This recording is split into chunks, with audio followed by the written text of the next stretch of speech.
my gosh. I can't believe it. I married my son. I had children with my son. Oh, Zeus. What have I done? Oh, Elias, I will be with you soon. Oh.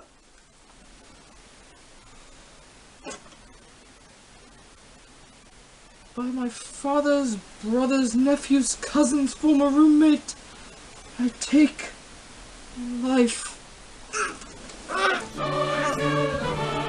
What's that sound? Oh, holy Apollo! Why has my wife done this? My mom's wife? Still, why does she have to die? I shall banish my eyes of these images that are plaguing my sight.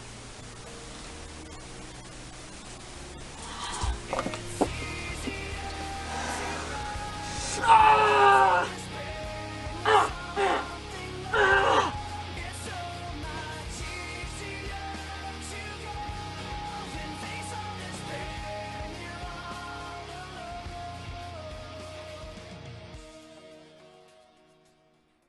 6 hours later.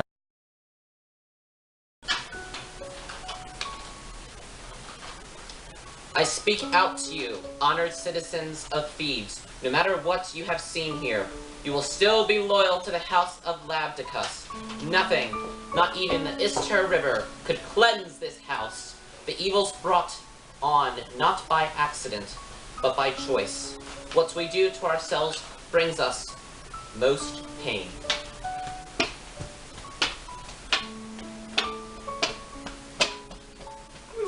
Young man. Our problems were bad before. What could you possibly say to make it worse? I kid you not. Queen Jocasta is dead. Oh, that poor unhappy lady. How did she die? She took her own life. I will spare you the gruesome details, but I will tell you that she suffered. She went cray-cray and started pulling her hair out. She was calling out to Elias, who's been dead for a good amount of time now. She seemed to remember one of her children, one who killed his father.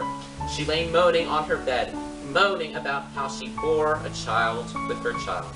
Oedipus burst in, frantic. He wanted to put her out of her misery. He kept asking for a sword. Oedipus burst through the double doors, first busting the hinges, only to see his dead wife lying on the ground.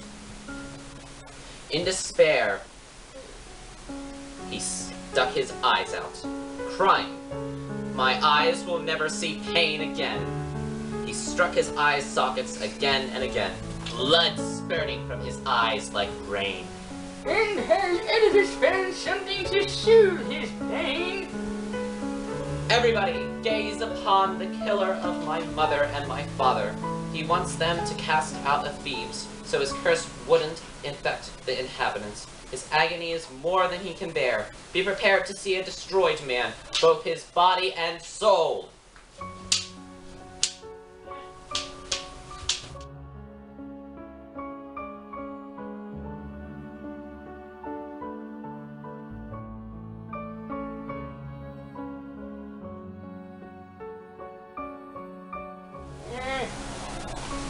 Oh dear God! What has happened to you? What infernal force pounced in your life, and springing forward in your longest leap, brought you this awful doom? Alas, you unhappy man, I cannot look at you. Ugh. Although I am curious to learn from you why you have done this, there is so much I must see. How miserable I am. Such wretchedness. Where do I go from here? How can I even talk with such pain? Oh, destiny, how far you have sprung now. To a fearful place which men turn away, a place they hate to look upon. Oh, the dark horror that overwhelms me. This nameless visitor I can't resist, swept here by fair and fatal winds. The agony of stabbing a snake into my eyes pierces me, the memory of my shame. I do not think you did the right thing. Better to be dead than alive and blind. Don't you tell me I am wrong in my decisions.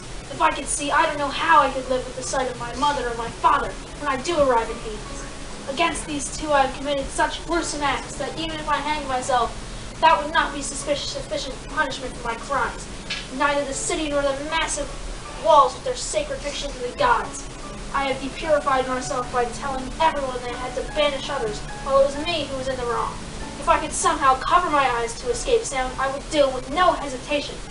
I'd make a dungeon of this wretched body, so I would never see or hear again. Oh, Citharon, why did you shelter me? Why, when I was handed over to you, did you not get rid of me at once? Now I've been exposed to something bad, contaminated my origins. Oh, you 3 roads in hidden forest groves, you thickened defile where 3 paths meet, you who swallowed down my father's blood from my own hands. Do you remember me? What I did in front of you, and then what else I did when I came here to Thebes? You knocked my legs out, sonny!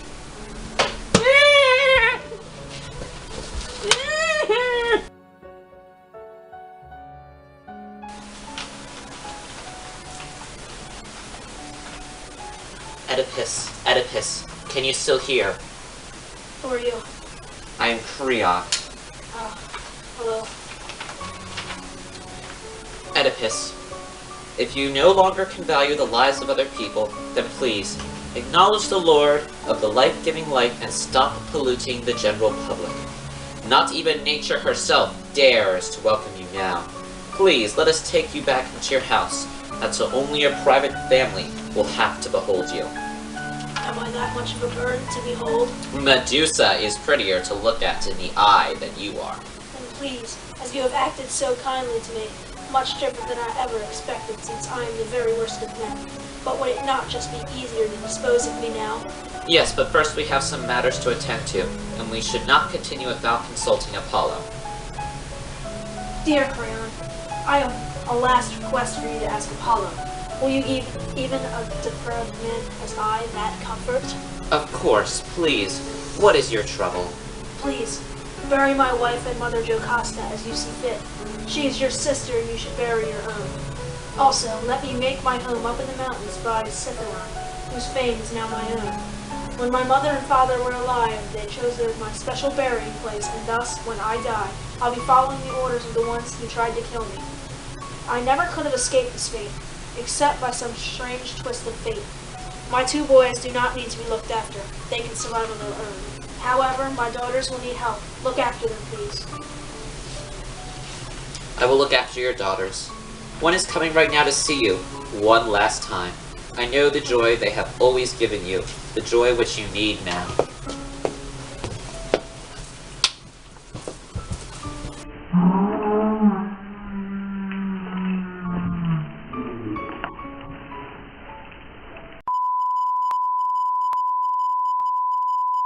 How I shall miss you. I will miss you dreadfully, and I feel so much for you. Where will you ever be happy? What feast shall you go to and not come crying? What perversion is not manifest in us? Your father killed his father, and then plowed his mother's womb where he himself was born, conceiving you where he too was conceived. Those are the insults they will hurl at you. Who then will marry you? No one, my children. You must wither, barren and unmarried. Creon, do not let my girls, a relative of yours, be cursed because of me.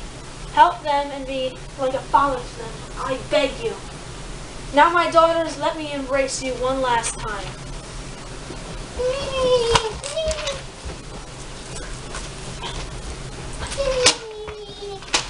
You have grieved enough, Oedipus. Return to the house. Do not worry. In time, everything will work out. I will, but please send me out of Thebes. I do not wish to cause any more trouble to the citizens of Thebes. I shall grant you that wish. But be warned, you shall never see your children again. No, no, do not take her away from me. Don't try to be in charge of everything. Your life has lost the power you once had.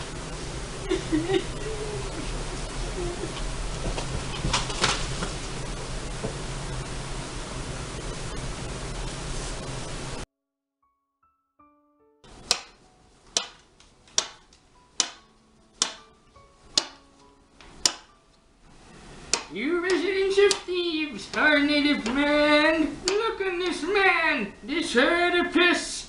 the one who understood that celebrated riddle. He was the most powerful of men.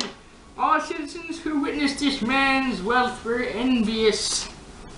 Now what a surging tide of terrible disaster sweeps around him. So while we wait to see that final day, we cannot call a mortal being happy before he's passed beyond life, free from...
Look at this man! He's reduced to working at the gym! Like Mike Tyson!